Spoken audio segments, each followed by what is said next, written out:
All right, welcome back to Michelle and Mickey's Performance Podcast. For all of our avid listeners, we are going to kick it off today with a little bit of discussion around hormones and hormone health, primarily around women's hormones, although we might touch on some men's hormones too. I mean, I can think of some examples in my own coaching repertoire. So yeah, Michelle, how first off, how are you doing, Michelle?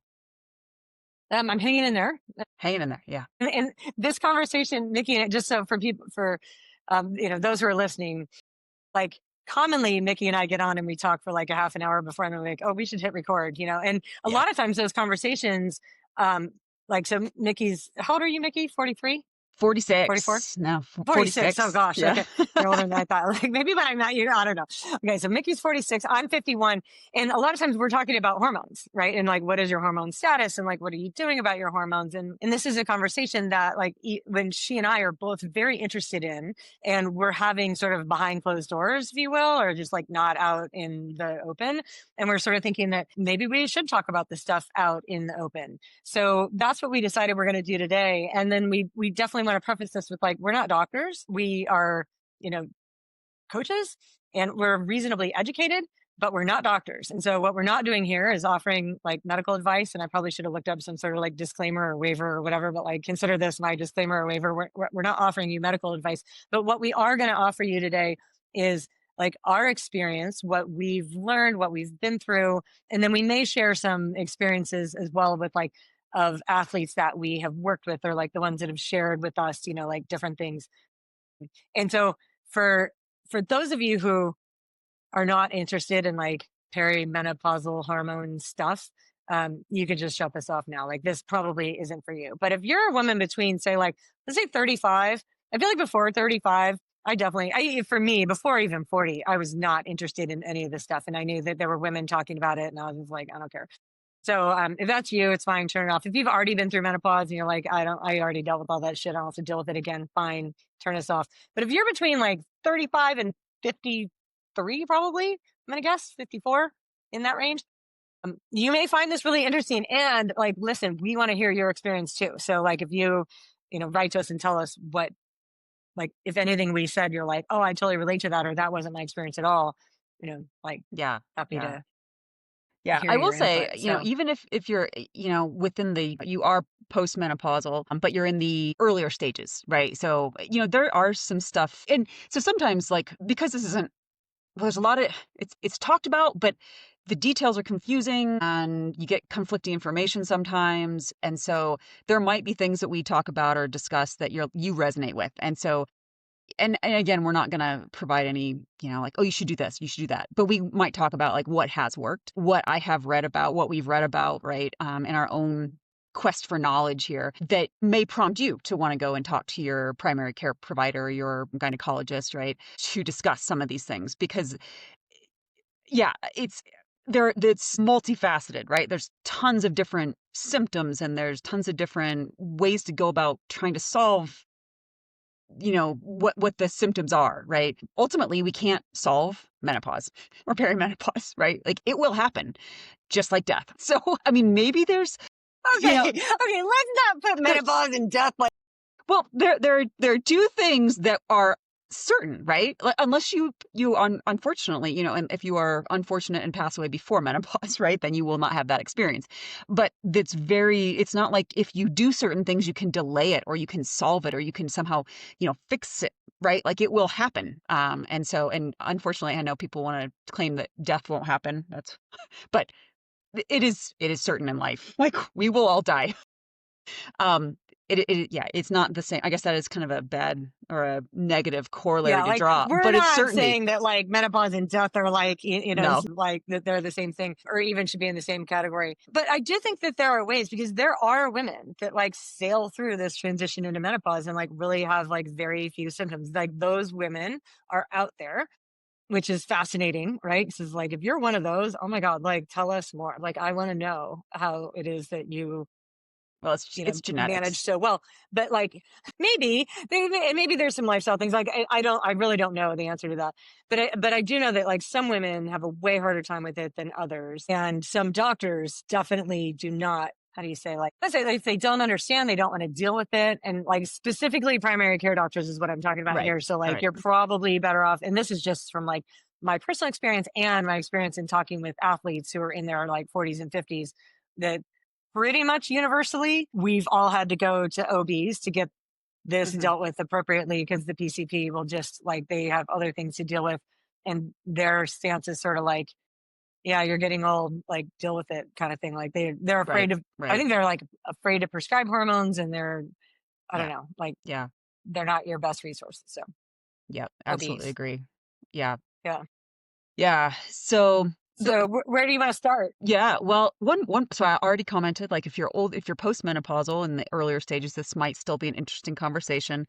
I'm also gonna say, even if you said 35 to 53 or so, I'm actually gonna say, even if you're in your 30s, late 20s, some of the stuff I wish I had known. I might have been blasé about it, only because even in my late 30s, I was like, I'm not going to have to deal with this until I'm 50, right? I thought I had the prime, because that's what we're infiltrated with, or we're bombarded with in our culture of like faster as a master, and you're still crushing it in your 40s, and you can still, you're still PRing, and that is true for some women, and that has not been my experience. So I think if I had known that I was going to start earlier, on the earlier phase of things, then I would have probably prioritized my performance a lot more in my 30s. I quite honestly. Now, could I've always done that with work and life stuff? I don't know, but I kept thinking that I was going to I thought I have at least 10 years, right? My late 30s, and that was false. That was false expectations on my part. So, that's just another indicator that if you are in your 30s and or you want to have children in your 40s, like that is possible for some people, some women, but it may not be the situation for everybody. So yeah, I just put that out there. Yeah, we could just start with general stuff, right? So anything before 40, right? Ending your periods before 40 is considered early. 40 to there's a bell curve, right? 40 to 54 is generally the age ranges we're talking about, but it actually varies. And they've done some statistical analyses where in Europe, the average age of menopause, so that's 1 year without your period, is 54. In North America, it's 51.4. Latin America, it's a little bit younger, 48.6. And in Asia, it's about 51 years old. So interesting. And there's probably, again, yeah, genetics, lifestyle, other factors, environmental factors potentially, because we don't really know. But that's kind of the general distribution, which means that, you and I actually know some women that their mothers didn't go through menopause until almost 60. And they're functioning totally fine at 57, 58 years old. I mean, no indication that anything is changing really. Maybe a little more fatigue, right? But like periods are normal. No, like if they have done hormone testing, it's totally fine. Like in theory, they could probably still get pregnant and have children. I mean, it may not be the safest thing in the world, but that's their situation. That's definitely on the later end. So yeah, so I've often thought, when we start to see results from Ironman and 70.3, right, there's a lot of factors, there's a lot of things that are factoring in to race performances, but I think you cannot deconvolve the effects of differing stages of this transition, and again, you're right. There are some women, I don't know any really personally, that have sailed through. Yeah, I know a You're, few. a few. I do. That's I know amazing. a Yeah. few who are like, yeah, this is like not a big deal. And I'm like, Not wow, that's, like okay. cool. But That's amazing because I have not yeah. yet met. I I've mean, not to mostly, say yeah, that they don't have any issues, right? I mean, right. of course, like everybody notices like some issues. And so what I'm talking about is that like it wasn't like really life disrupting. Gotcha. Yeah. Right. You know what I Right. mean? So like, I Right. feel like we're all like aging, or like, is this different from what you would expect from like a normal aging process? Right. So we have like normal aging, and then we have like complicated situations, or that feels like this feels worse, or this feels like it's harder than it should be. And Right. so that's what I mean by like kind of sail through, or like just didn't really have too Right. many issues. And Gotcha. Yeah. at this point, I would put myself in that category, but it wasn't like seamless getting there, if that Gotcha. makes Okay. sense. Right. Yeah. Where like I had a whole bunch of like life disrupting kind of like, just it was shitty for a while, like a Hmm. long time, until I sort of figured it out. And now I feel like I'm in, at least my status quo currently is like okay, I'm in a position where like I'm reasonably settled and stable for now. And maybe that changes like going forward, but like, Yeah, I don't know. Like right.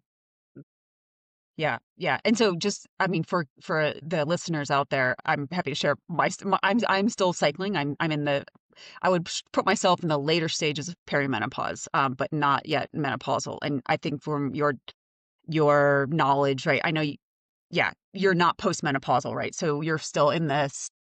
I still Things can bleed a little change. bit every once Yeah, in a while. So right. like yeah, Yeah, I'm not in menopause yet. yeah. And so yeah, it's we are learning. We are boots on the ground for our Hmm. personal experiences, For you, and are you yeah, regular, Mickey? Like, can you right. predict like when you're going to bleed, or does it feel more like haphazard and random? So far, it has my periods have shortened up. I used to be 28 days, 29 days solid. Doesn't matter if I was training 30 hours a week, 10 hours a week, if I was eating nothing or everything, right? Like my periods for the entirety of my life have been incredibly regular. By the time and it was a slow transition, I think, probably 41, 42, they started to shorten up to like 26 days, 25 days. Now they have been, unfortunately, around 21 days. Like the last couple have been 21 days, which is now getting on the point of being very annoying. Like the last 2 years was 24 days. You're like, am I bleeding full time? Like just all the Right, time? right. But I have not. I've been lucky in that I have not had the horrendous heavy periods that some women talk about, like just bleeding through everything, right? Like, I mean, just yeah, yeah, like you would Maybe have to, not yeah, yet, because when that happened to me, I was like maybe 48. So like, okay, no, it that's might still coming, come, maybe, Mickey. Don't worry. yeah. Yeah, great. I did have fairly heavy periods, regular, but heavy on the heavy side in my early to mid 30s. And I actually did a uterine ultrasound just to make sure there's no like fibroids or, I think they're called fibroids, right? I had nothing. It was just like, oh, you have just a very thick uterine lining. Like that's just what I have. So yeah, so my periods have shortened up and they're actually really light. It's almost like annoying. And that's been the experience that some of my athletes have had. I've had some athletes that have had the horrendously heavy bleeding and very irregular cycles, like nothing and then yes and then no. And they're around my age too. So yeah, it could get worse, probably, maybe. I will say, and this is where I started taking cyclical progesterone about a year ago. And so what I do that is like on day 13 or 14 of my cycle, I take it at night. It's an oral progesterone. And so, yeah, I know we talked about the symptom or like what symptoms might correspond to what hormone deficiencies or imbalances. And through my own hormone testing, and so I did hormone testing, luckily, when my early 30s, mid 30s, and then again like 40s. And while some doctors will tell you it doesn't tell you anything because it's too variable, like if you try to do hormone testing on the same day of your cycle, over time you can get more stable data over how you are varying. So it's almost like they're throwing their hands up and saying, well, we just don't understand it because it's too variable. It's like, no, no, no. Right? Like if you are tracking, and this is the scientist coming out, like it is, there's still science to be done, but you can't just compare like day 20 to day 5, maybe, right? Like if you're going to do hormone testing, try to do it on the same day. And there's typical trends of how hormones vary over the cycle, right? To tell where you might be lower or higher or whatever. And throughout, my probably early 40s to now, like my progesterone is like nothing. Like very, very, very low progesterone. And that usually I think corresponds to shorter periods, lighter periods, sleep disturbances. And so doing that, I basically take it on day 13, 14 through I try to make it to day 25, but usually I have a breakthrough bleed and then I stop the progesterone, allow the period, the bleeding to come, and then, the cycle repeats. Um, so that's been the thing for me that has been really amazing. And it does make my sleep amazing, like really good sleep. And so, yeah, that's, now, when I go through, as I transition, there might be a time to add in estrogen, but we can talk about that because we talked about that a couple weeks ago, my experience there, which then you will need to be on progesterone, I think, pretty much full time. Or you have to have an IUD that has the progestin to protect your uterine lining from the potential cancer. How do I want to say this? Like the potential for cancer to arise, right? From the estrogen therapy. So yeah, yeah. that's been so far. Yeah. So What? if we Yeah, go back, yeah, because I feel like some things that we might want to, like, I think because like you and I have talked about this a lot, but we have not really talked about this right. on the podcast yet. And so, like, where we're going with this, like, what we've learned about hormones, and is it like a big picture is like it's confusing. And like the It's very reason that it's confusing. confusing is because it's different than some other measurements that you might take, like in a blood test or something where you're looking for, like different specific measurements. And then they have like a lab value that's like, this is normal, this is high, this is low, whatever. And those like the standards haven't been, and actually I could be wrong about this when I say like there haven't been like standards that are like, here's what's normal and here's what's not. The issue is more along the lines of, our hormones are shifting so Yes. quickly all the time and in such big ways that like testing at any given point in time is going to tell you your status at that point in time, but it doesn't necessarily mean that like later tonight or tomorrow morning or or next week or whatever. Like it's not as I'm going to say reliable, because I don't know if reliable is the word I'm looking for, but like it doesn't tell us as much as we would want it to, or maybe in some other sort of disease state areas where we're looking at trying to help ourselves, like what's your iron level, right? And like you can go get that tested and you can find out if you're high or low, and then you can do something specific about it. But like with the hormones, and like specifically the sex hormones, what we're looking for it doesn't necessarily matter what the exact number is, but what matters is that everything is in balance. And so if you have like whatever level of estrogen that you have, you want the progesterone, I think it's going to be lower. I think if you actually like measured it, like progesterone is lower, but it should still be like in a proportionate dance. Sort of. So like as estrogen goes up, you want progesterone to go up too. And as estrogen goes down, like if progesterone goes down too, then like you won't feel massive symptoms. And so what we're talking about when we're describing the menopausal symptoms of, say, like hot flashes and weight gain and disrupted sleep and brain fog, and those are like pretty standard sort of symptoms that a lot of women will experience during this time. And so what we know is that like, well, there's fluctuating hormones there somehow, but in what ways are they fluctuating, right? And so is it fluctuating? And so and maybe you've heard about like an estrogen dominance stage. So like if you're in a state of estrogen dominance, it doesn't necessarily mean that your actual estrogen level is too high. What that's referring to is that the estrogen is not being balanced by progesterone. And so then you're going to have some symptoms. And I actually like looked these up because I was curious and I wanted to have like a little bit of expertise like coming into this podcast. So, but if you're in an estrogen dominant state, like how would you know? And so if your period is really heavy, you're bleeding a ton, if your periods are irregular, like you never know when they're going to come, like Nikki said, hers were every 28 days, mine were too. But if yours is irregular, like that could be a sign that your progesterone is low. Breast tenderness, bloating, mood swings, anxiety, weight gain, and headaches. Or like those were sort of the symptoms that came about that it would say or indicate that maybe you're in an estrogen dominant state.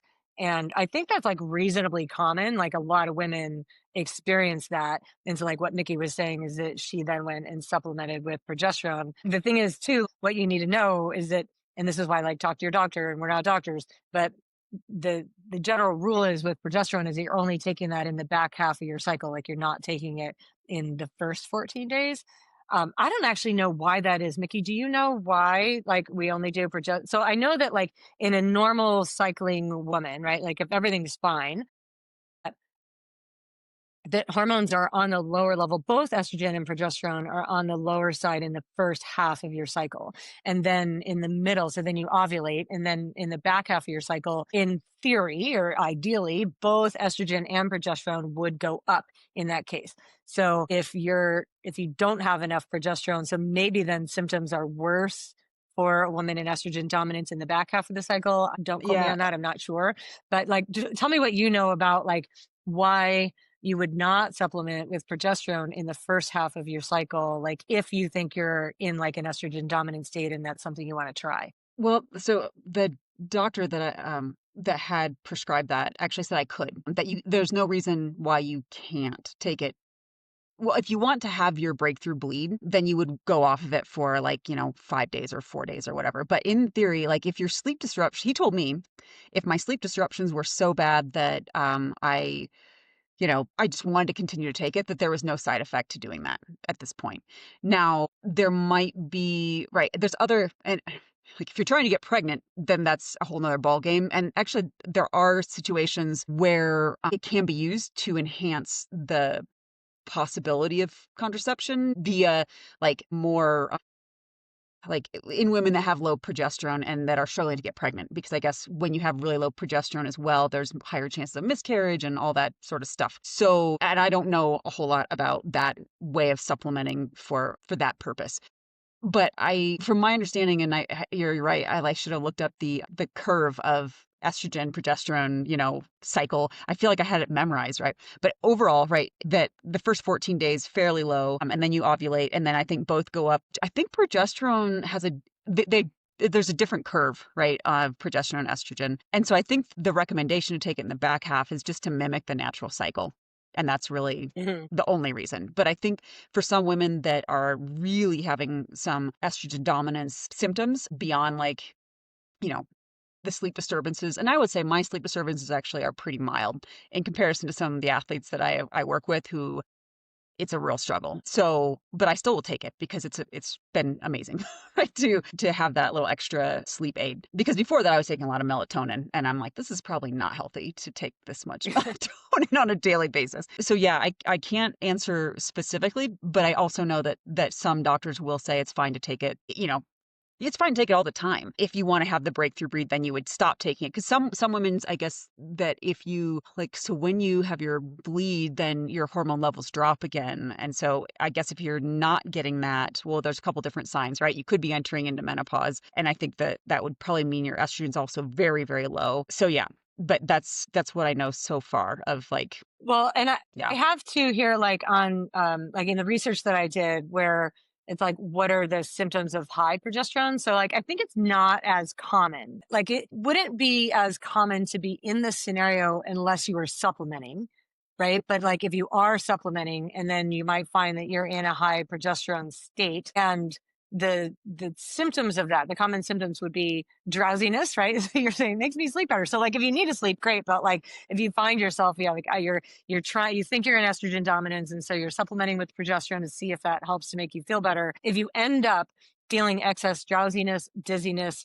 breast tenderness, bloating, low mood, appetite, or weight changes, then that may be symptoms, or maybe like your body's trying to tell you that, like, hey, you know what, that's too much progesterone. So again, this is not a case where like more is more, or even right, that like I'm right. trying to get my estrogen to go down. It's because you don't, like, it's low estrogen, and that's another sort of hormonal pattern state that we can talk about. Like, low estrogen is also not ideal. And so the idea, and I'll just continue to like continue to emphasize this point throughout this whole podcast, is that what we're looking for is the right balance between these hormones. And there's not like estrogen is good or estrogen is bad, or progesterone is good or progesterone is bad. It's like, what we're looking for is this balance. So anyway, did you have more to say on that?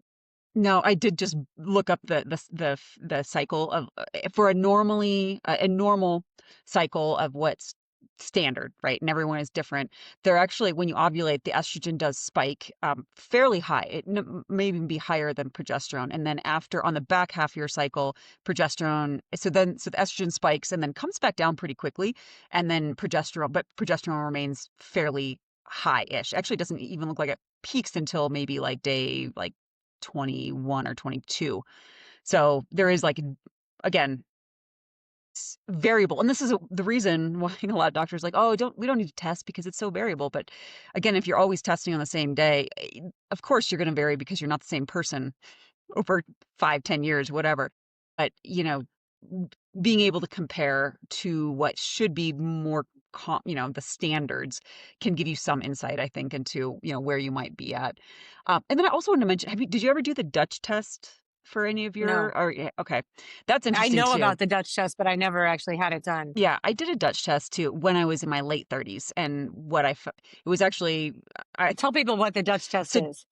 I'm gonna forget what that it stands for. It's essentially let me look it up. What because I can't remember. While Mickey's doing that, we're Yeah. testing for cortisol, and it's a 24-hour Yes. test Yeah. where you're looking at cortisol. And so cortisol is like we'll call it a stress hormone. And like cortisol gets a bad rap, but like cortisol gets us out of bed in the morning. So you don't want to like get rid of cortisol. It's like you just want, again, same. You want cortisol to be like in healthy ranges. You want it to spike in the morning and then like gradually decrease through the day. You don't want it to stay elevated all the time. If it does, it's showing that like your body is in a high stress state all the time. And then the other thing is, do you have it yet, or can I say one I more do. thing No, about this? go ahead. Yeah. Yeah. No. So the reason that we care, and this is really important for somebody because this is going to, is later we will talk about what are some like lifestyle things that you can do to help yourself. We'll also talk about like hormone replacement and that kind of thing and like what our experience is with it. As far as if we're talking about lifestyle things, so cortisol and progesterone, they share like a precursor. I don't even know what you would call it. Like it's like a precursor hormone, or a precursor something that like they both need, and they're fighting for like this material in order to be made into either cortisol or progesterone. So when your stress is really high and your like life stress is out of balance, and like pick reasons, there's so many reasons why that could be the case. Training might be one of them. Like you're in a high training load. So it could be physical stress. It could also be like, emotional stress or family stress or work stress or pick the thing. But when cortisol then is elevated all the time, that will lead likely to a high estrogen dominant state because your body, when it wants to produce progesterone, but like its raw materials are being made into cortisol instead. And so there are ways that like your life or the way it's going is impeding your body's ability to be in the hormonal balance that it wants to be in. So like, hopefully that Yeah. was really clear. But anyway, that's why Yeah. when Mickey was talking about like, as we shift now into cortisol, that's why we're talking about cortisol right now, because when cortisol goes out of whack and out of balance, it will then throw off your sex hormone balance. It'll also throw off likely your blood sugar. Like there's other things that will get thrown off when cortisol is not in like a healthy range or showing a healthy pattern. And the healthy pattern for cortisol, which is why you want to do a 24-hour test on it, is it should spike in the morning and then it should gradually come down and then remain low. And it should be at its lowest point before you go to sleep at night. And if you're not sleeping at night, like it can be, I mean, there's 100 reasons why you might not be sleeping at night, but when stress is high and your brain is going crazy, and if cortisol remains high at night, then you can't sleep. And then there's a whole like host of other hormonal issues that will go along with that. So then we go to look at a Dutch test, which is 24 hours. And then we want to see what is the pattern of the cortisol throughout the day. Right. Yeah. So Dutch test is a dried urine test for comprehensive hormones. And I actually did not only the 24-hour test for cortisol, but I also did a full month test for hormone. Some doctors will say that this is not a reliable test. Other doctors swear by it. So, of course, as normal, right? Some doctors say, "Oh, blood test only," and then other practitioners will say, no, the Dutch test is more, gives us a more realistic view because you're analyzing something daily and how it's changing daily.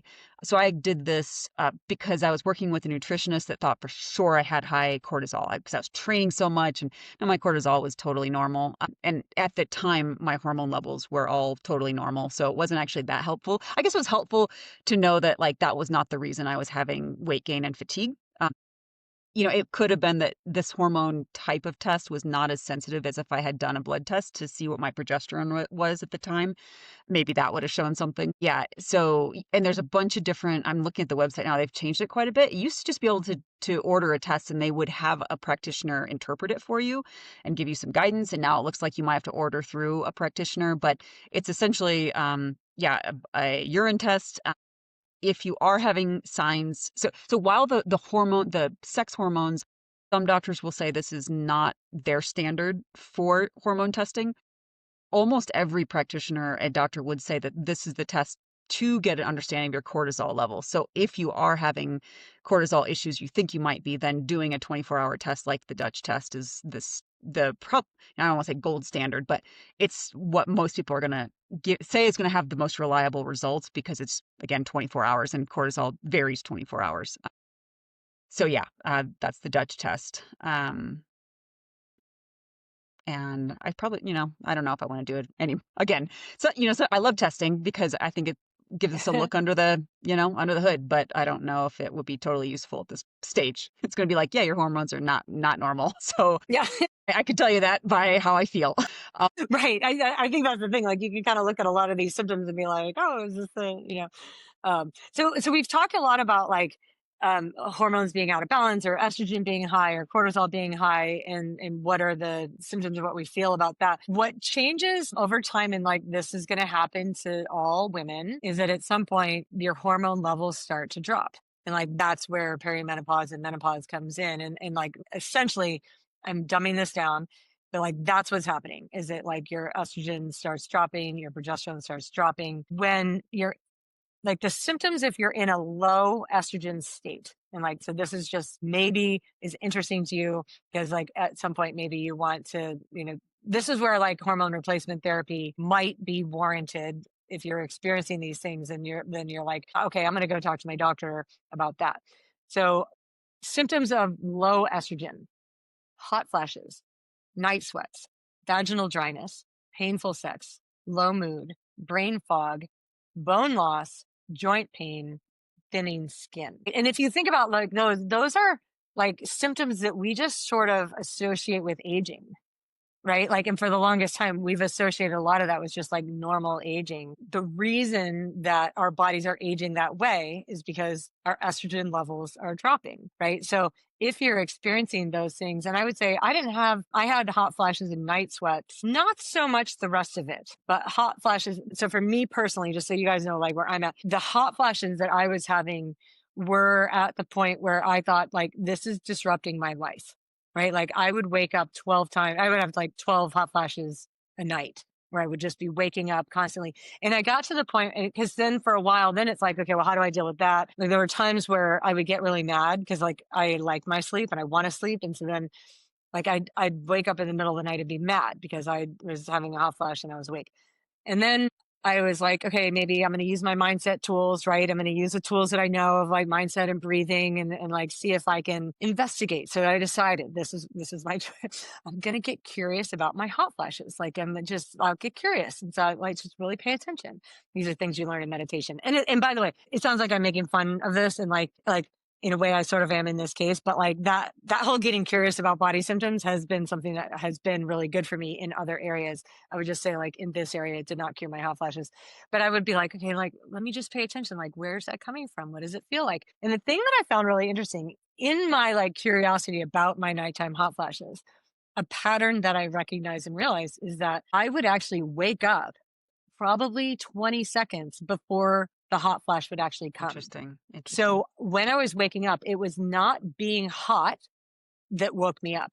It was something else about the hot flash that woke me up because I would wake up and I would be like, why am I awake?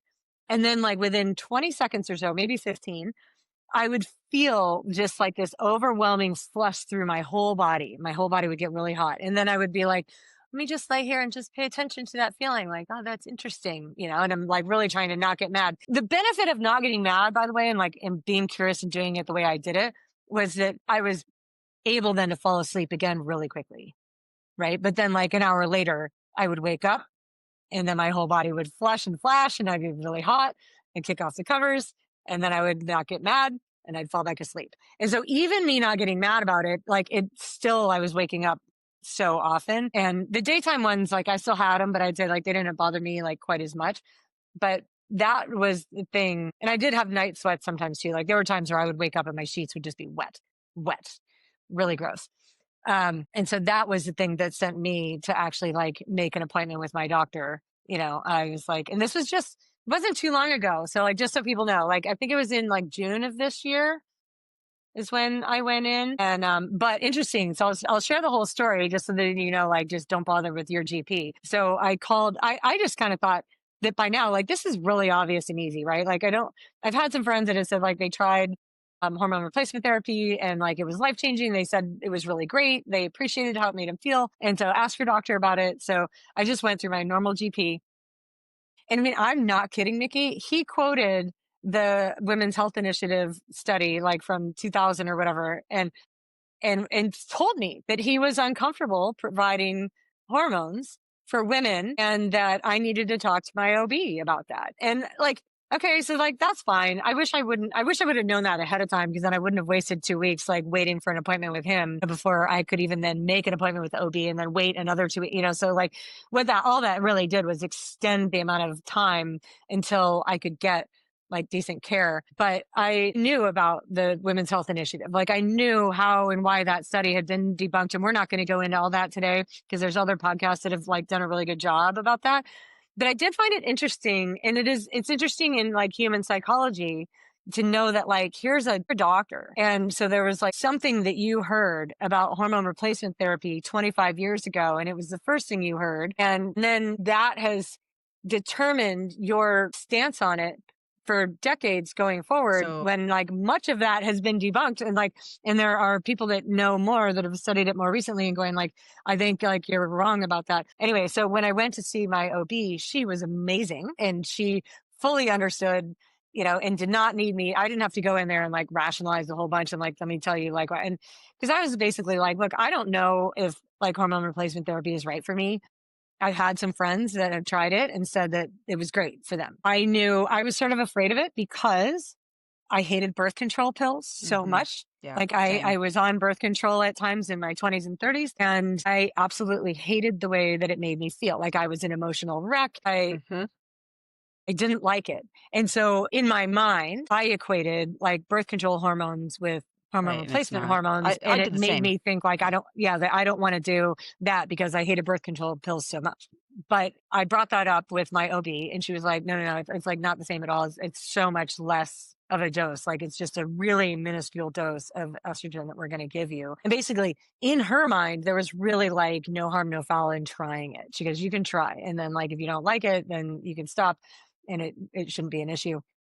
And so basically what she gave me up patches. So they're just like literally little stickers. I guess there's some that you can wear and just change out once a week. And she told me that there was another one that you change out twice a week. I specifically asked for the twice a week one, mostly 'Cause you swim. thinking that like I swim a lot, right? So Yeah. I didn't like trust a sticker to stay on my body for an entire week. And so in my mind, I thought if I changed it out every 3 or 4 days, like that seemed like it might be better for me. But I will tell you that like the one that I tried, like after 4 days, I have to peel that sticker off, Yeah. right? It's like And what's interesting is that if I've sort of forgotten, which has happened a little bit, like where I've gone into like the fifth day or something, I will be reminded by a hot flash, interesting. right? Like it's really, Wow, so like yeah. almost immediately then my experience in putting the little patch on was that within a day, my hot flashes like almost disappeared. Like I haven't Yeah. had one in the middle of the night.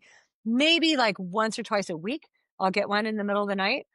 Mhm. But like, I mean, down from 12 a day, I mean, it's nothing, it's Yeah. fine. Yeah. And so, but I will be reminded, like, if I went to the fourth day or whatever and forgot to change it out, then I'll have a hot flash and be like, oh, that's right. And, I need to switch that out.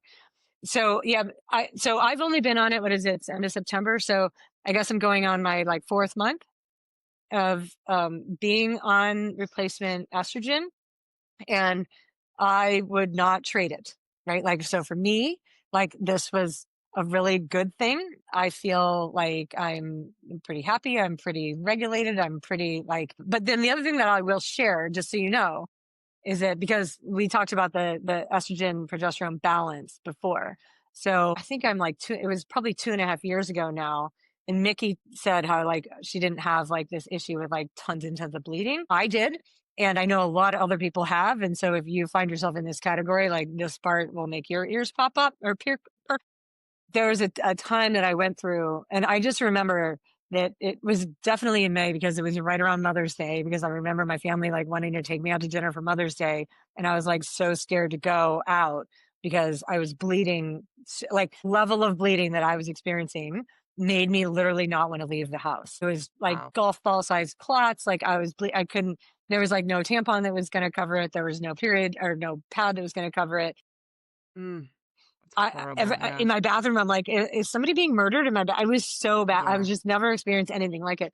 And so when I called my doctor on that, and they actually got me in right away, if you call your doctor and you say that like you're bleeding so excessively like that, like they will find an emergency appointment for you that afternoon, or at least Good. my doctor did. She was like, Good. come in this Yeah. afternoon.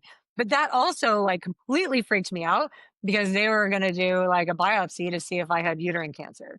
Right. So then I'm like a complete disaster. Right. Cause I'm like, oh my Right. God, I have uterine cancer. And I said, like, losing my mind. Yeah.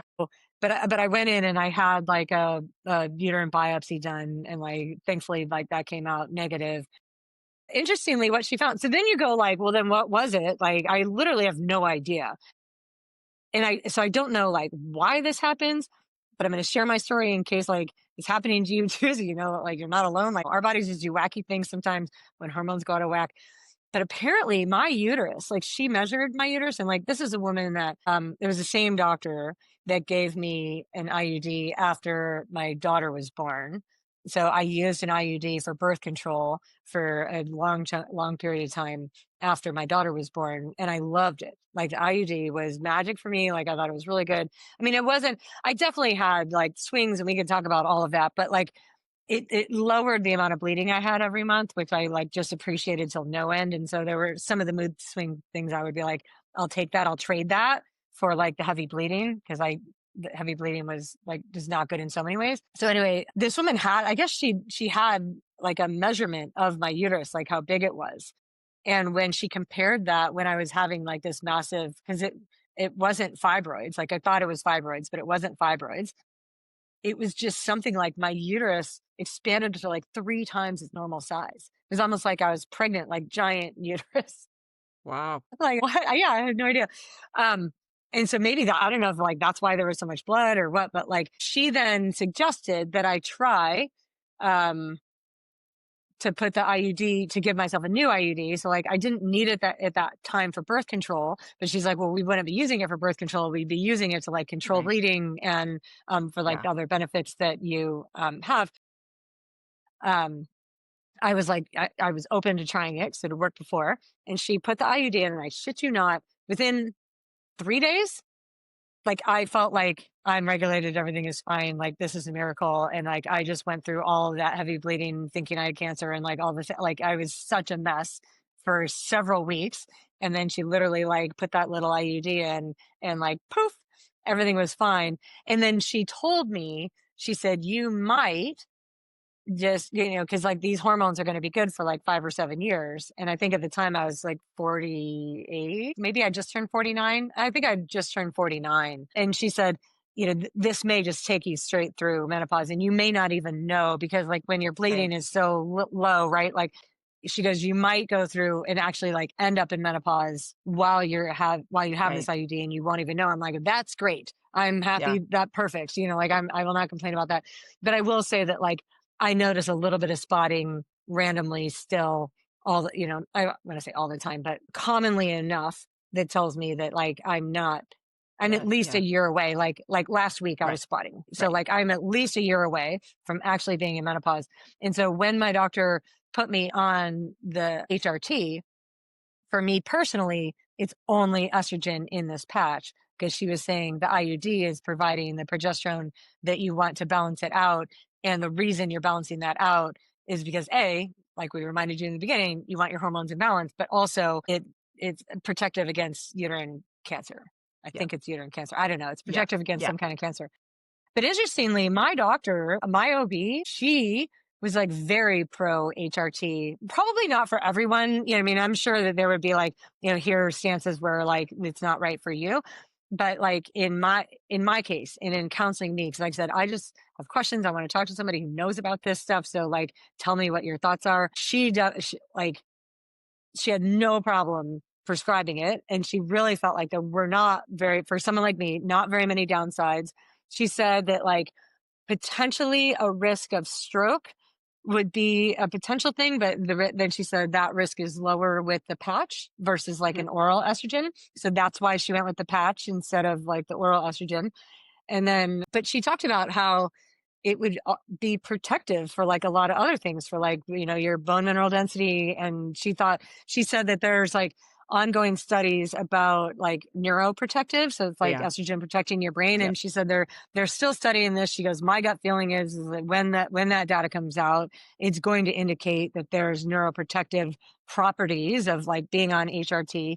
And so, and then interestingly, what she did for me was she scheduled a bone density test because she's like, let's just get a baseline. So like we know where you're at right now, like when you start this HRT, and then we'll know if it's, what's happening with your bone mineral density. And I did that like a month ago and I got the results back, and like my bone mineral density is like perfect. Like it's Good. not negative. Like it's the same Right. as like a 30-year-old's, right? Which is like super, like really good to know. Like I'm not, but HRT, if you do have low bone mineral density, going on HRT is about, I mean, I'm not a doctor, so I don't want to speak out of turns like like take Tylenol, don't take Tylenol, but like, God. I think I'll take some Tylenol tonight. but here's the thing, like I was in pharmaceutical sales, and like this Right. is a decade ago, and I was selling a drug for osteoporosis, and so I do have like a baseline knowledge of bone mineral density and osteoporosis that is probably above and beyond like your average public citizen. And at the time, the drug that I was selling was like an alternative to HRT, and it was at the time, and so like it's crazy now because I look back, I'm like, oh my God, like I can't believe I was trying to get doctors to like give women this drug, right? Because like the drug that I was selling, I was like 30 at the time that I'm selling it, right? So I have no idea like what hot flashes are like or any of it, right? But like my drug was shown to increase hot flashes.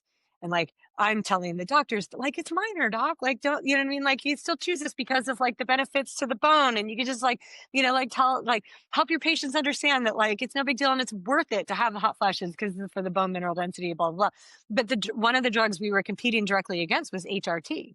And so like my job as the sales rep was to go in and talk to the doctor about the dangers of HRT and why you wanted to choose my drug instead of HRT. So even though HRT is shown to like lower the incidence of hot flashes and preserve bone mineral density and like all these good things that HRT did, my job was to go in and make the doctor see that like, oh, well, there's danger, like just plant seeds of the danger there. But, my drug wasn't going to have those like negative effects, or like it wasn't going to cause cancer and blah blah blah, like. And so now I look back, I'm like, oh, I'm so sorry.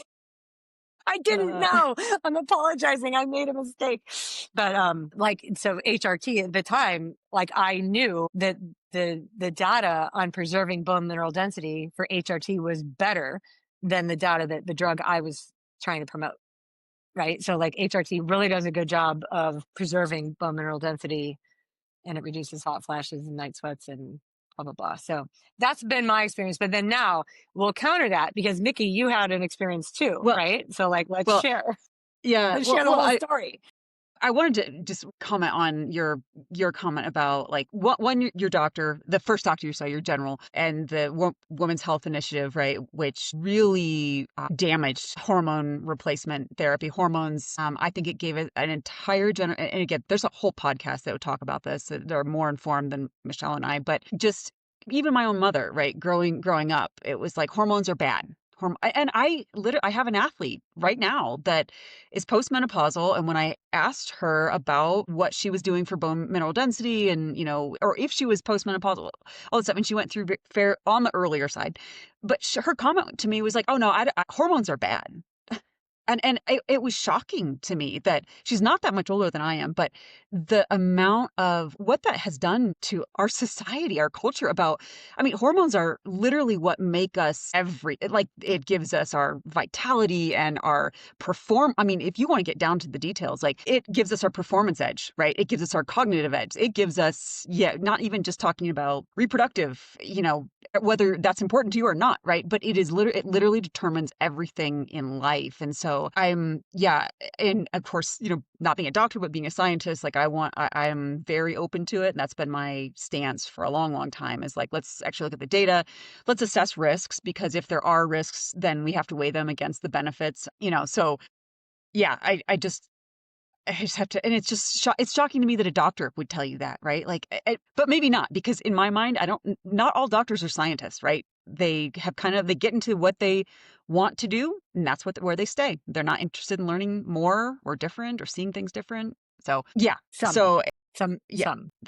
some, not all, yes. And I've seen a variety. And right now I have one that's very good. And so I'm happy to have found her because I've heard horror stories. And I've had other Yeah, doctors in yeah. the past, so yes, I will share my experience. So, and I'll preface this by saying, so when I worked up the courage to talk to my mother about when she went through menopause, because that's not talked about in our family, right? No health stuff, right? No, nothing. Mm. And I always assumed that she went through like, 52, 53, 54. I don't know, because she had my sister at 40, 41, 41, almost 41, or maybe 42. I can't remember. But on the older side, now there's certainly women that have children older, at more advanced age. But I just assumed that meant that she was, very, you know, wasn't a problem, right? Until 50s. Well, when I did work up the courage to ask, like, oh, so do you remember when you went through menopause? She was like, yeah, I think like 46. And I was like, oh shit. And I was probably like 42, 43. I'm like, oh God, that's what the problem is. Because for about 50% of women, there's a genetic component. If your mother went through younger, especially if you went through younger, then if your mother went through younger, then you are more likely to go through at a younger age. And so, um, yeah, so when I started to have things like huge, like massive fatigue, like fatigue to the point where it would, I mean, what are they like bone deep fatigue, right? Like I'd done Ironman cycles, I'd done like nothing compared to the fatigue that I was experiencing in my early 40s and still kind of, I'm just, it's just, it is part of what I am now, right? Like it is, I think I've accommodated the level of fatigue, but it was shocking and I wasn't training at the same amount. And so I went in, I did sleep tests, I did tons of blood work.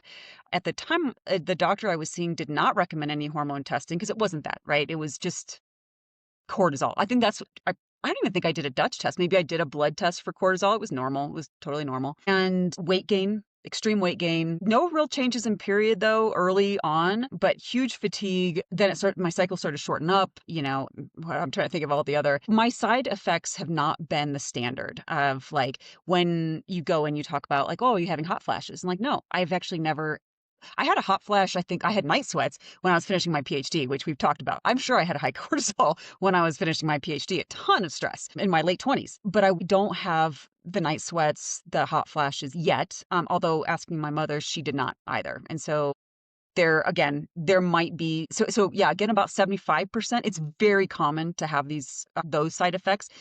And they can be, yeah, life altering, right? Like it sounds horrible. And I'm someone that I run hot all the time. So having that additional, like, it sounds terrible. So I don't know, knock on wood, I have not had that yet. But yeah, just low energy, low fatigue, a lot of fatigue. And so I sought out one of the online, and I don't mind sharing this, and I'm not sponsored, I don't get any breaks, but I went through an online company called Joy, JOI, and they do blood work to make sure your hormone levels are not totally crazy out of whack, and they do a whole full health assessment. It was a doctor, it was a registered nurse that I talked to.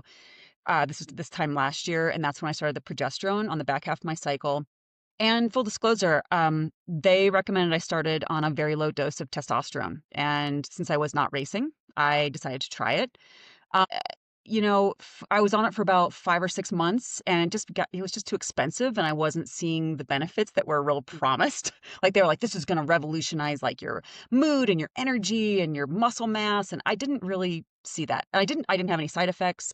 It might have been that maybe and when my testosterone, total testosterone and my free testosterone was like nothing, like no, I have like none, right? Which was shocking because when I did hormone testing in my fees, it was slightly above average. And my sisters have had hormone testing younger, and theirs were also above average. So I think that's a genetic, like how we operate, which probably contributed to some of my athletic advantage, my ability to put on muscle mass very quickly. So some real positives that I had. But as I transitioned into perimenopause, it is like tanked. And that's a whole nother ballgame. So like it is banned, right? Like if I were to race and get tested, like and for me at this point, I'm not interested in racing. So it was something that I was willing to try at least. And so women that I are think out it's there, interesting. Could we just like pause for a second? I think it's interesting that testosterone is, I mean, I'm not saying it's bad that testosterone's banned, but like obviously testosterone's banned.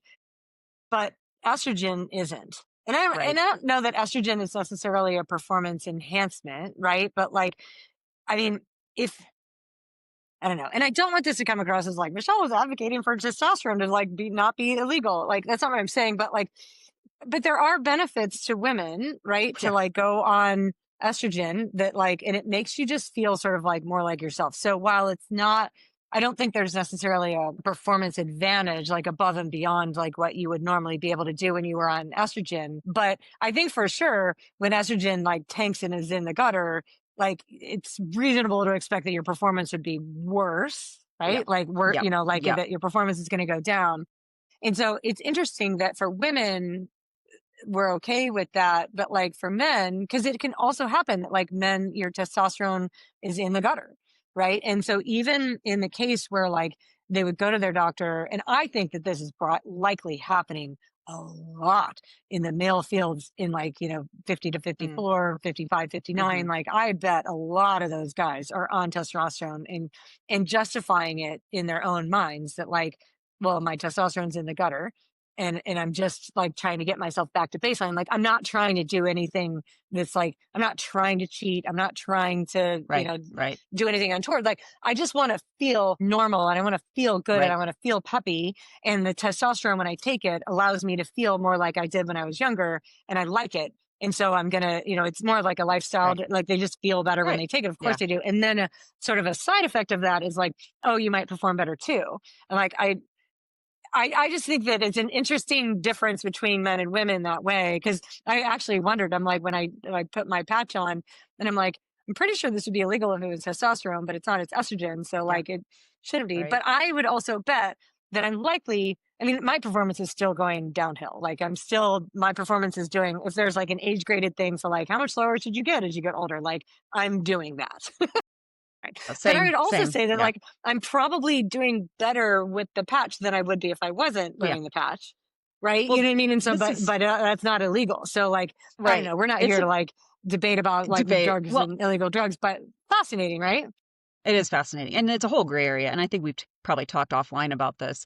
When, and when I was getting regular hormone testing and all, when I was taking, and I even have the dose of the testosterone they recommended, and my testosterone was always in normal levels. So there was no, like, if you are going to go by blood testing, right, and now I know you can test for the synthetics and whatever, but, just for, if you're going to just go with levels, like, it just brought me up to a normal level. And so Hmm. is that so? And I totally agree, right? I think HRT, when we're in the stage of perimenopause, menopause, and we're just trying to get back to like, well, what's normal, right? I mean, so do we accept that women after 60 like should have no hormones, and that's what we're going to accept as Yeah. normal, right? Is that optimal? Like, I don't think so. But we've talked about this a ton on the podcast. Like, when your baseline health is suffering, you cannot perform. And so when women are in this stage, and men too, that get, for whatever reason, genetics or lifestyle, whatever, have low testosterone, and your baseline health is not good, like, yeah, you're not gonna be able to progress, perform, maybe even do the activities that you used to do. And so is it in performance enhancing to take HRT at any level, estrogen, progesterone, testosterone? Probably, right? Like, I mean, you're supplementing from what is your normal, natural, right? Like, levels. And so it's a total gray area. And I have thoughts, right? Like, yes, testosterone, if used in sufficiently high levels, it can be performance enhancing. But I think the way I was taking it, and the way a lot of women are taking it, is not that. And and it is less researched because there's a stigma around it that women don't need testosterone, which is bullshit. Our ovaries produce testosterone. We produce testosterone at some points, in some points of even a normal cycle, woman's cycle, at higher levels than estrogen and progesterone. Then to say we don't need it is, like, not looking at the science. In addition to the fact that for men with osteoporosis, osteopenia, osteoporosis, the number one treatment is testosterone. And what do we do for women? We say, well, it's estrogen. Now, there is research that says estrogen is protective against bone loss and retaining your bone mineral density. But my gut feeling is that if it's working for men, it would work for women also. And are the cancer risks there with testosterone for women? And I don't think they are, at least not yet proven. And so obviously probably are not going to see that research coming out of the United States anytime, probably in our lifetime, but hopefully other countries Probably will not. take up the torch and continue women's health to investigate the whole range, the whole gamut of like what works, what's the risk, what the benefits. So, so I just put that out there, in terms of what, and so testosterone for me was not this magic thing, and it was expensive, and so I just decided I'm not going to continue on. I continued on with the progesterone because I could see the benefits, and yeah. So then when I went into my gynecologist just a couple months ago, and I was telling her about my experiences and how testosterone maybe did help a little bit with my moods, maybe a little bit with the fatigue, but it was so expensive, and she's like, well, let's just try estrogen because she said, I'm perimenopausal. It's working for me. And I said, okay, sure, let's try it. And so she gave same patch. And I'm going to blank on the dosage because even the patches, even though all of them are, well, I don't want to say all of them, but like from what I understand, most of them are low doses in comparison to the oral. The mechanism, right, is a slower absorption, so it tends to have less risk associated with it. And so I think I was on the second to lowest dose, and I think we compared last week, and I don't remember. Anyways, so I tried it, and so Mine these were is my just for the record, okay, mine yeah, is 0.1 milligram a day, okay. like I think 0.1. So I mean, that seems like pretty darn low, it's pretty but low. I I don't think know. mine was like 0.00375, and there's one even lower than that. So very, very low dose. So this is fascinating because I still measure HRV with the HRV app, and I don't have my Aura ring anymore. I do wear the Garmin watch at night, but I don't think it's as accurate, in my opinion. Immediately, I was waking up. So my HRV started to tank. My heart rate, even so I always take my HRV in the morning, same seated position, do the routine. So we've talked about HRV and how it can vary throughout the day, but I'm always taking it at the same time, the same way. So I can tell like when things are off. HRV was tanking. Resting heart rate was like 5 to 6 to 8 beats higher on average. And this is no change in exercise, no change in diet, no change in hydration, not sick. This was like fascinating to me. And it was like several days of this. And I'm like, what's going on? Like maybe I am coming down with something. And then I started noticing, like, I think my blood pressure's up, right? Like I started noticing fluid retention. I started noticing so that was like a week and a half of this stuff. And I'm like, man, maybe I'm not eating well. Maybe I'm eating too much salt, right? Like I'm going through all the like, what could I be doing? And it's taking me a moment, right? So the second week, I started to have the most intense, I won't even call it tenderness. I will call it pain, like pain. I mean, barely could put a bra on. I mean, it was so intense, like far more intense than I've ever experienced in my entire life. And I was like, oh my God, finally, that's when the bells were like, oh, Yeah, it's yeah. the patch. And I started going down the medical journals, this and that. Of course, there's very little about HRV, heart rate, hormone replacement, this kind of stuff, because probably there's not many people, we're probably tracking it, right? But and maybe some other athletes are, but maybe you're not having these experiences. I don't know. So I did see one study. So I have very dense breast tissue, and I don't know my genetic risk for breast cancer. On my mom's side, I don't. There's not a lot of occurrences, so that's good. My father's side, though, does have some pretty serious breast cancer and it's a little bit removed. It's my grandfather's twin sister had 2 rounds of pretty severe breast cancer, and her daughter had breast cancer very young, like 45. So there was a study, I think it was Stanford or UCLA, and it was a big data analysis of like 20 years of data. Did note that, so with these big, and this will be just an aside about these big back studies where they're looking at the data analysis from 20 years, 15 years, it's less controlled, right? So we don't know what their baseline diet was. We don't know what their cardiovascular health was. There's a lot of unknowns with these types of database studies. However, you can still learn some risk factors, in my opinion, from these bigger studies, because the controlled studies are very difficult, right? You have to control everything. And so the number of people you can get to do these studies is challenging, and then tracking them And for probably 20 somewhat years. inhumane if we're like, does this give Right, you cancer? right, Let's find out. right, right. Let's find out. There's standards on that. They're like, we're not Right. actually going to like have Yeah. a group, a cohort that we're going to see Right. if that works. Right. So what the study did note, though, was that there was a 33% chance increased prevalence of breast cancer within women that started HRT and reported extreme breast tenderness initially. And that was like, since I don't know my Mhm. risks yet, I'm going to do the genetic testing. It was pretty awful. It was not a good experience, which made me think I actually am not, and I'm not having the low estrogen symptoms, right? Other than, my fatigue. And she's like, well, maybe estrogen can help with your mood and fatigue, right? And it's generally, I mean, yes, it could. It definitely could. If you're getting better sleep, right, then it can help with your mood. But sleep right now is not terrible. I mean, it's okay. It's not as good as it was in my 20s and 30s, but it's not like what some of my athletes are experiencing, which is horrendous sleep. So I decided to stop. I took the patch off, and within 3 or 4 days, no breast tenderness. My HRV recovered. My resting heart rate went back down. I didn't feel like I was having high blood pressure. And it was like, wow, that's incredible, right? It's incredible how when you do something that you're not ready for, right? And so I'm not discounting that estrogen won't be in my future, but I think one, I need to investigate my risk factors, and two, I'm gonna wait a little bit longer to go down that route because yeah, Yeah, yeah, and it for sure, and was it's like, and the reason why I think it's important to share like both of our stories is because like this is the whole thing about like why it's hard to have a conversation right, around hormones and hormone replacement therapy, and it's because like the experiences that women individually have can vary so much, like from woman to woman, and uh it's really hard to be like just generalize and be like this is what you can expect. It's like, well, it's different for all people, and so like is HRT good or bad? Like, I mean, that's a really nuanced answer. Like for some women it can be really really good, and for others like not necessarily. So if you're not it I mean, it just sort of makes sense that like, well, if you're in a low estrogen state, then like replacing some estrogen, like maybe that helps. Great. If you're not in a low estrogen state and you take excess estrogen, well, like, I don't know, maybe what happens to you is what happened to Mickey. And like, well, that you definitely don't want that. So there's no like, I just feel like the recommendations are so nuanced.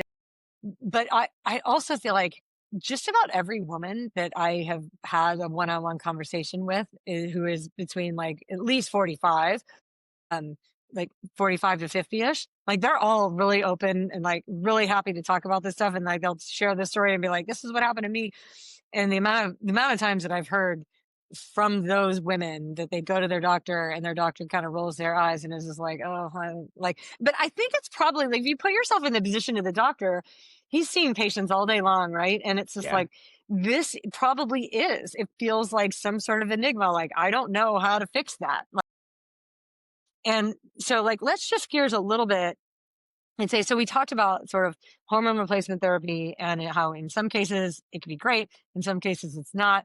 If you are wondering about it, go to your doctor, ask, maybe you try. If you have a good experience, stay on it. If you don't, then don't.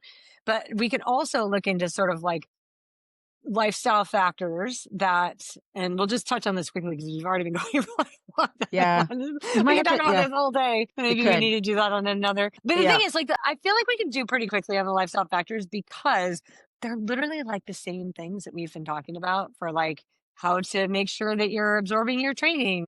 Like, they're pretty much the same, which can be really frustrating because like we want like the magic pill, right? Like we want the thing that's really easy. But what we talked about in the beginning was it like, or what we were alluding to with like the cortisol and the stress and like how when one thing in your body gets out of whack, and like pick the thing, and in this like when stress is high, and like stress can be high because you're not sleeping, or you're not sleeping because stress is high, right? And it can be because like you have this like insane lifestyle thing that is like in your face, and it could be your boss at work and it's something that you feel like you can't change, or it's a family member, or it's you're in the stage of life where like you're dealing with your parents who have dementia and you're still raising your teenagers who are doing it. And it's just like there's just a lot for us at this time. And so as we say like these basic lifestyle factors, look, I know it's all like so much easier said than done. Like just get more sleep. Like I've had people tell me like, if anyone tells me to like, all they need to do is breathe like one more time, I'm going to smack them in the face. And it's like, and if that's your reaction to somebody telling you to breathe, like you're you probably need clearly to, yeah, so high strung that like you're in a state where like any little thing is going to set you off. Like you're likely in a situation where internally everything is haywire. right? Like where you're not likely going to be like in a hormonal balance that is going to be like kumbaya and beneficial for you, where you're going to have perfect sleep and like be able to think clearly. And so I remember before all of this, so like in my early 40s, really feeling like so much of this stuff, because the lifestyle stuff is not any sort of quick fix. It's all long term, like it's months in the making, versus like you put on an estrogen patch and you don't need it. You'll know within a couple days, right? Like you'll know. But like if you start sleeping well and eating right, like it still Yeah, it might takes be another month or two before you notice it, like, oh, I feel so much better. And that can feel really frustrating and overwhelming, especially if you're the type of person that's like, hurry up and fix my problem right now. And like I which remember like that impatience, like I absolutely had that. And it was like that state that was lending itself, or that was like putting me in the hormonal chaos that I was or in. But or like because or I was in the a chaos, I was like it was a I feedback couldn't that was hear that like, yeah, advice because it was right, like right. all too Yeah, much. So yeah, yeah. yeah. Yeah, no, it's like I feel that as we get into this age range, hormonal state, as we get into this hormonal state, because it's not age dependent, it really isn't. And I literally just had someone tell me, well, because they are experiencing faster as a master, and my gut feeling is, and no one wants to talk about it when they have these big race PRs, and like, so yeah, you might be 48, maybe you're 43. What's your hormonal status, right? Like your 43 is not the same as my 43. That's just that's something I've had to accept. Um, and I'm, there are some women that start this struggle even younger than I did, right? And so I have to stop saying age related area, right? And I also want to say this. I've also been told by someone who is about my age, who I don't think is even remotely close to going through this transition. And they said to me, well, look at it this way. You'll have it all figured out and you'll be crushing, right? And that's such a I mean, I'm glad you're laughing, right? Because it shows so much ignorance, right? Like that is an ignorant statement. I mean, once you go through, right, there's no figure. I mean, there's acceptance of what's happening and where you're at. And there is some like, and we mitigate it, but there is no, again, like going back, there's no solving this. There's no like, I'm going to find some magic fix and become like, I'm going to get back to being as fast as when I was 35. Like that's not how this works, right? And there is a lot of evidence that suggests that the earlier you go through, the more adverse health effects you have down the line from some of these, either bone loss. We even talk about the lung capacity decreases that happen through menopause, perimenopause, and menopause, which is huge for performance if you're an endurance athlete.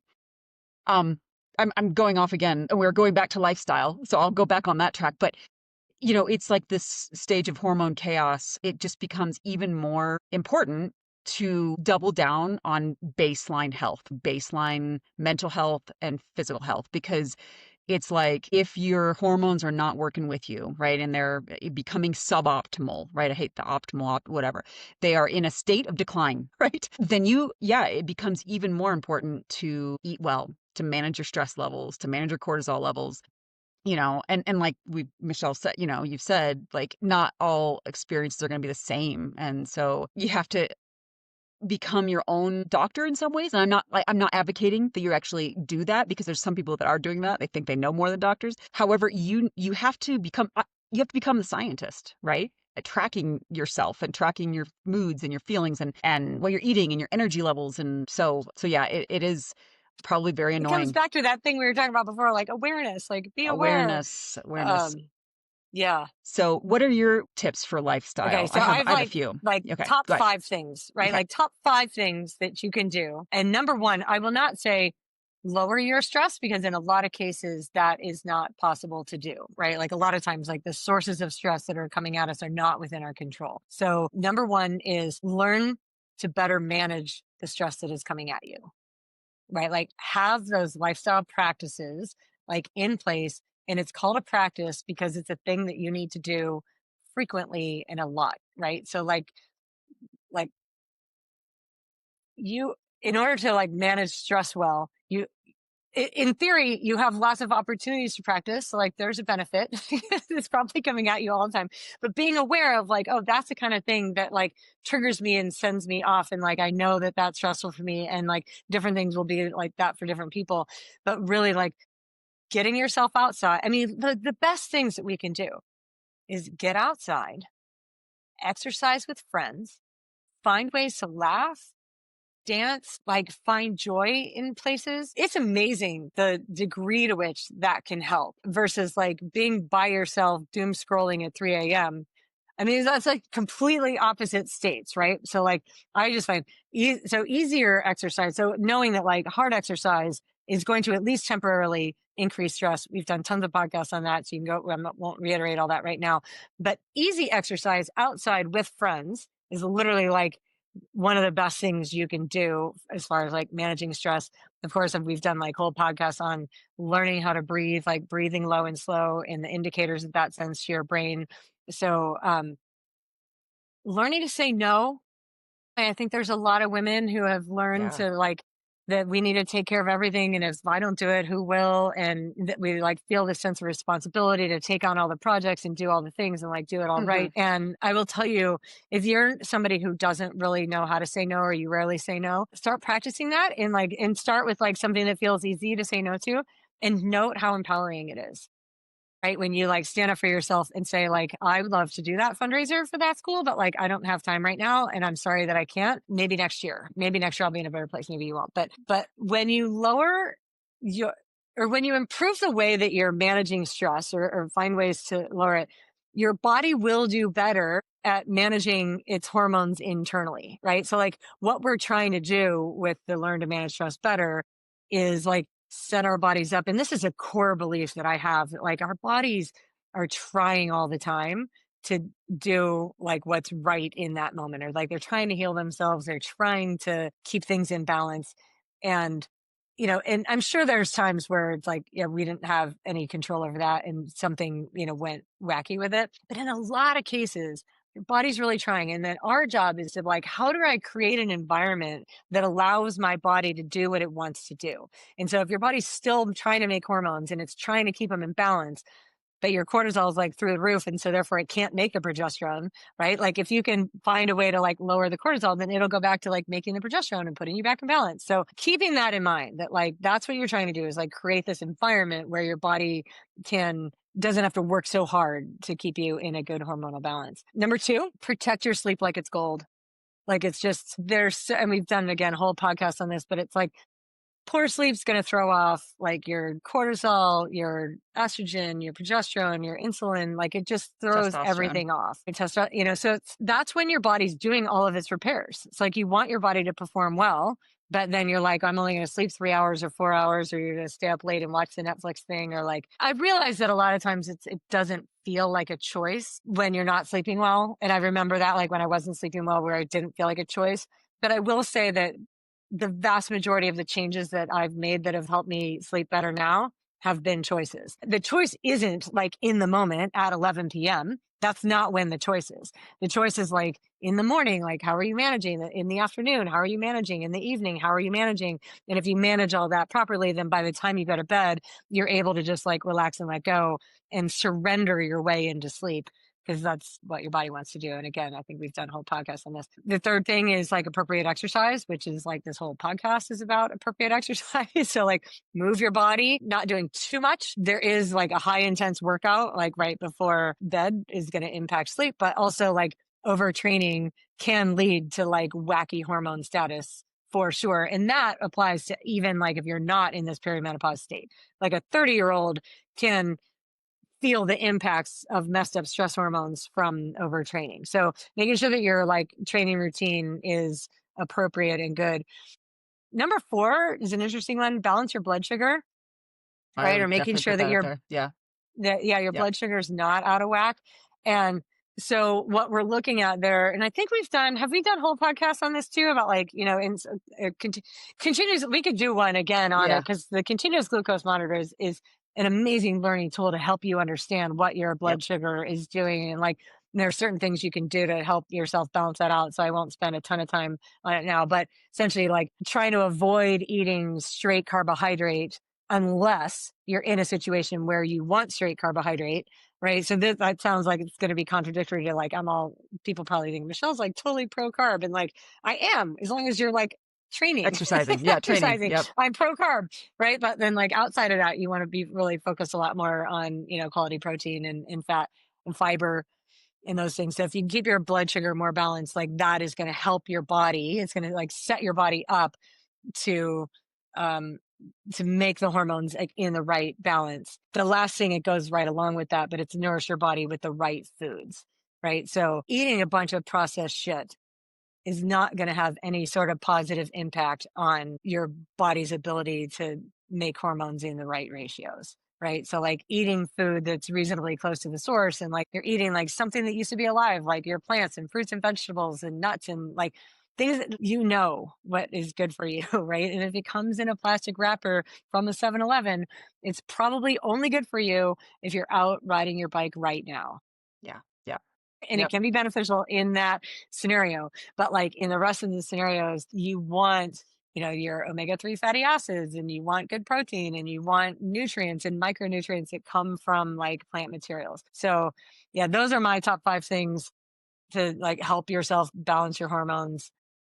You may have more, and all of that is like basic healthy life advice too. Yeah. So like Yeah. you're not going to do yourself any harm by doing these things. Right. Yep. We didn't touch on this, but your guidance about nutrition is absolutely spot on. Also, in my early 40s, when I started to like have massive fatigue and like what's going on and not feeling progress stagnating, right? Even when I did put in the time and effort, like I was slowing down, right? Like, and try this training, try that training, nothing. It didn't matter what type of training. I mean, Lucho was like, you're like breaking the laws of physics, both with not able to lose weight, body fat, not just weight, right? And not making any progress despite nailing the training, right? And nailing sleep and nailing nutrition and I mean all the right things. And I was still slowing down and gaining more body fat, which is a whole nother topic. I'm not going to even get into that. It is a side effect, and I'm happy.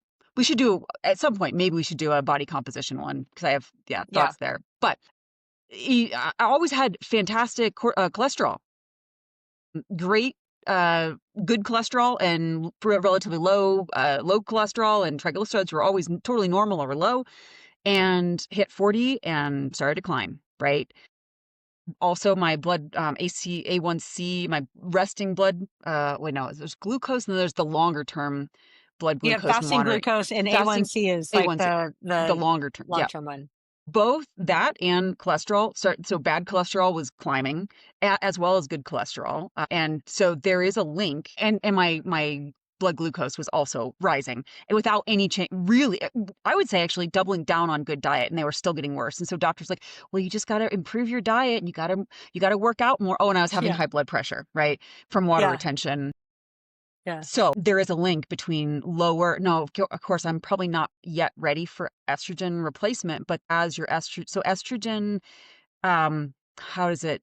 There's a link between estrogen and your lipid production in your liver. And typically what we see is women's estrogen declines through perimenopause and menopause is rising levels of the bad cholesterol and triglycerides. And so, and I don't know, I was going to look up the scientific like rationale or, reason for that, but essentially there's a conversion process. And so, and estrogen buffers that. And so when you go through, it may have nothing to do with your diet. Although it might mean you have to double down on your diet, right, to get yourself back into a baseline healthy area. And so blood sugar, and we should do a whole podcast on the GCMs, but the fact that I did do a GCM, I was only really eating carbs around training. My diet, I mean, I worked with a very well-known nutritionist, and they're like, it's just really good. Like, I don't know, I don't have any advice for like what else you could do, right? And so there is some evidence, some HRT based studies that suggest that women that do HRT estrogen, that they can start to lower their bad cholesterol postmenopausal. And of course, these studies are not as well publicized, and there's caveats like all studies, but it does seem like that is also an issue that a lot of times if you go in and your doctor's like, oh, your diet just must be terrible, right? And us athletes were like, what do you mean? Like, I barely eat any red meat, and I don't eat any fats, and I don't eat pizza, right? So I think we're just in a state where we have to pay even closer attention. People say, when you're in your 30s, like an 80-20 diet is appropriate, right? Like 80% good, 20%. When I got in my 40s, I'm like, no, it's more like 95-5. Fingers crossed. Yeah. So, and of course, there's genetic things that that play at this as well. And like, I know my family history, there's high cholesterol, right? So I know that there's also those genetic risks. But yeah, I mean, I don't have a whole lot to add for other things. I think nutrition is super key, and you have to really double down on it. And it's not fun. It's not popular. It's hard sometimes. I would say cut out alcohol. I know then that's also not fun Mm, and really hard at times. But if you are someone that's struggling with sleep, alcohol is the number one thing that's going to affect your sleep. I would say if you want to keep it in as an occasional treat, right? Like do it earlier in the evening, and hydrate well afterwards. Have it around food. Don't have it standalone so that it does impact your blood sugar less, if you're going to have it. So that's what I advise my athletes that are really struggling with sleep. And they'll report in training peaks like shit sleep. And I'm like, well, did you drink? Yeah. Okay. Well, it's a trade off, right? You know the cost now, right? Like there's mhm. no other like, I mean, yes, for women, I'm actually thinking of a guy that I coach, and so he liked to have his post golf beers, right? But then like it impacts his sleep, and so then Saturday ride is not as fun. So you have to place them appropriately.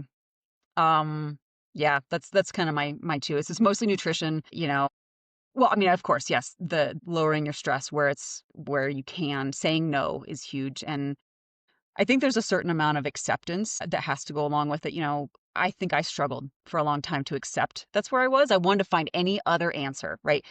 Maybe it is my sleep. Maybe it is my blood. Maybe, like I'm still able to like perform and that might be true, right? Like I might still be able to perform really well, but I also know that now it's going to be a lot harder, both because I still feel this crushing fatigue.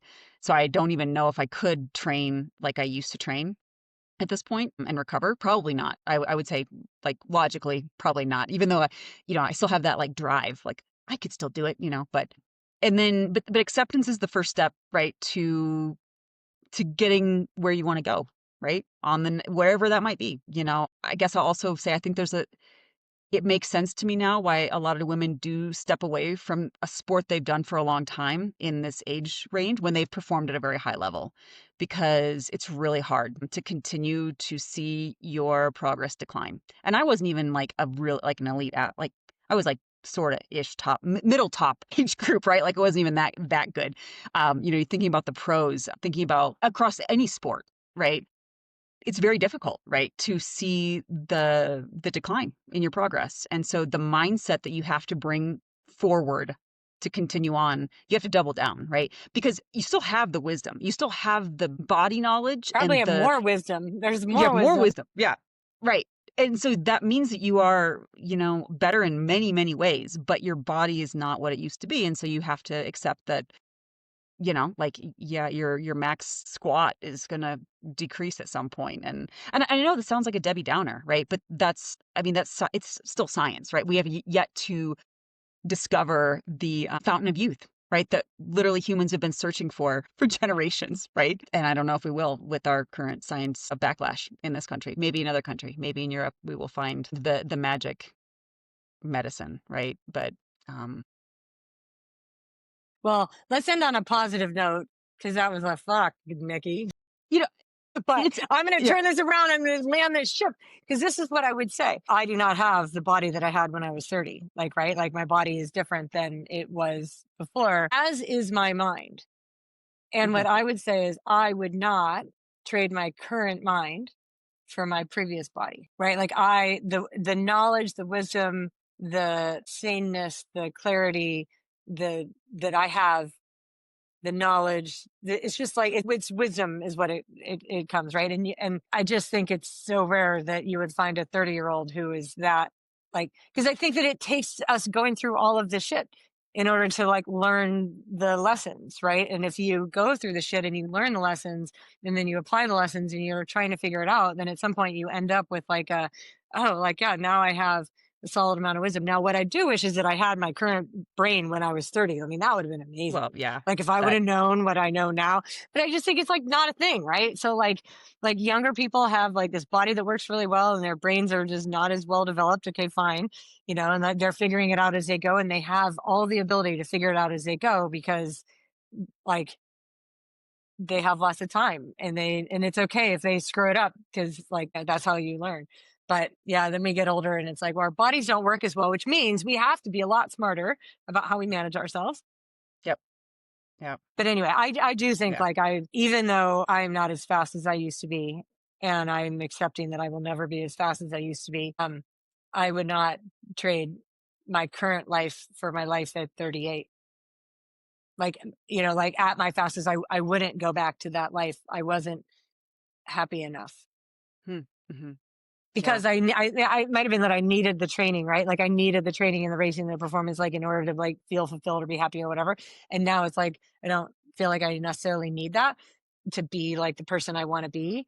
And that in and of itself is a bit of a blessing. And then you can um, just change your relationship with the sport that you're doing. Right. So like I still train every single day. Every day Yeah. I train Yeah. Yeah. because I like it. Right. And it Yeah. provides benefits. And I see other like benefits to doing it that I didn't see when I was obsessed with performance. So I don't know. There's balance and it's There okay. is. Yeah, I do agree. I think some people have a hard time stepping away and continue to stay active. They have a hard time wrapping their minds if they're not racing, right? Yeah. And I think that you have to fight that. If you are thinking of that, right? Like, or, oh, I'll step away, I'll do my own, and try it. Like, if you're someone that you're thinking about stepping away from racing, right? And you're listening to this, you're like, yeah, that's kind of me. I'm not feeling it anymore. Because I work with a lot of athletes that are that way, that are feeling that way. And what I strongly suggest is like take a break, take a step back. I always encourage that, for a while, maybe with the understanding that if you are in our age category ranges, you're probably going to lose your base fitness much faster than you would have 10 years ago. So, just that's you have to accept that. And then, maybe it is time to try something new, right? Try a sport you haven't tried. Or, can you wrap your mind around like training for life, right? Like training because you actually enjoy it. I mean, if anything, this is what I've coached from day one, right? Like you have to love the training. The racing is the icing on the cake. That's what it was for me. I think we've talked about our differences. I mean, not that I wasn't performance driven, but I don't know. I mean, I have a weird I don't know. I was not as driven by the comparisons and the performances. And maybe it's because my job is so cutthroat and I could not handle another self-imposed stress, on myself. That's not to say that I wouldn't go back and do things differently. I would. Absolutely. I totally agree. Like if I knew now what I didn't know then and I could transport myself back, I would absolutely do things differently and I would race much more focused. I would definitely have I actually would say I would have probably driven myself harder knowing that I had less time to really reach my performance heights. I thought I had more time. And again, it is what it is and I've accepted that, but yeah, I think you have to keep moving, right? Like and I'm the same. Like I go out hiking with my dogs every day and it brings me a ton of joy to watch them at the height of their athleticism, right? Running around in the mountains. And it's just life-giving, right? And that maybe I will get back to training at some sort, but it will probably look very different. And I'll have very different aspirations than, and I have to. So you can still be doing amazing things and being very healthy. And I think ultimately we all want to be walking and hiking and lifting the bags of, I don't know, dog food up off the floor when we're 90, right? Because, 40 pounds of dog food's pretty heavy. It's not really, but it will be when I'm 90. So I want to make, 40 should feel easy right now, right? Because at Yeah. 90, it's going to feel real hard. Yeah. Anyways. Okay. We've This is blatted our on longest enough. podcast ever. I We know. have a lot to talk about. We do.